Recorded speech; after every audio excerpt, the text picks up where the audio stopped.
Hara gedirsən, görünsən iş yığılıbdır. Bircə saatda işdə sonra gedərsən. Əgər iş yerində rəhbərlik və ya digər vəzifəli şəxs sizdən bunu xahiş edir və ya tələb edirsə, onda bu videonu axıra qədər izləsəniz siz üçün daha faydalı ola bilər.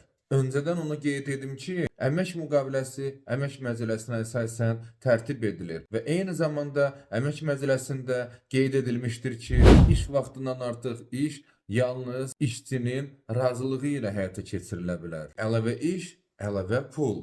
Qeyri-iş günüdür, amma rəhbərlik sizi işə dəvət edir. Siz də rəhbərliklə razılaşıb həmin gün işləyirsiniz.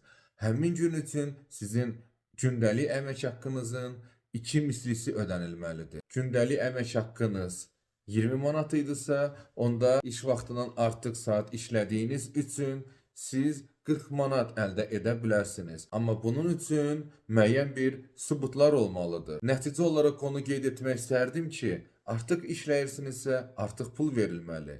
Artıq pul verilmirsə, onda şikayət edə bilərsiniz. Şikayət etmək istəmirsinizsə, onda siz sərbəst qaydada artıq iş görülməsindən qanuna müvafiq olaraq imtina edə bilərsiniz.